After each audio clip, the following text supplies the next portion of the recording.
កន្លែងដើរលេងថ្មីមួយកន្លែងអត់ដឹងថាបងប្អូនណាខ្លះដែលធ្លាប់ទៅហើយទេតែនាងខ្ញុំលើកទី1ឲ្យទៅ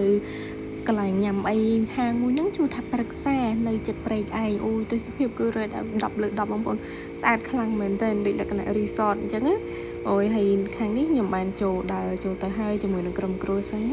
ឥឡូវនេះក៏យើងកំពុងទៅស្វែងរកលេខកញ្ចុះដែលយើងត្រូវចូលអង្គុយឥឡូវយើងមកដល់កញ្ចុះយើងហើយអូយទេសភាពស្អាតខ្លាំងណាបងប្អូនតែម្ដងហើយចង់ទៅម្ដងទៀត fresh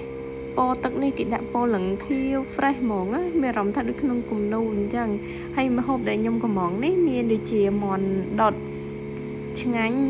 ម្ហូបគឺឆ្ងាញ់សឹងគ្រប់មុខនេះមកជូរគ្រឿងសាច់គោមានប្រហុកអាំងជ្រុញហើយមួយមុខទៀតនាងខ្ញុំក៏បានកំងជាមួយត្រីបឹងកញ្ឆែតស្លបងនាងខ្ញុំគាត់កំពុងតែដួសហើយនេះត្រីបឹងកញ្ឆែតរសជាតិក៏ឆ្ងាញ់ដែរឥឡូវយើងបែរមកមើលទេសភាពតិចតួចបន្ថែមទៀតនាងខ្ញុំថតអត់បានអស់ទេនៅឆ្លងស្ពានទៅម្ខាងនោះទៀតក៏មានដូចជា playground សម្រាប់ក្មេងៗប៉ាម៉ាក់ដែលយកកូនមកជាមួយដូចនាងខ្ញុំអីគឺគេអាចទៅលេងនៅ playground ខាងនោះបានតែនាងខ្ញុំអត់តន់បានទៅថតទេមានពុះមានពងអត់សូវជាហ៊ានដើរច្រើនដើរឆ្ងាយអញ្ចឹងណាបងប្អូនហើយនេះក៏មកថតត្រីអូស្អាតមែនតើកន្លែងនេះបងប្អូនចង់នាំកូនក្រុមគ្រួសារទៅ relax អីអូយគឺសប្បាយហើយឡើង relax ហ្មងណាបងប្អូនអាចទៅបានមានឈ្មោះថាព្រឹក្សា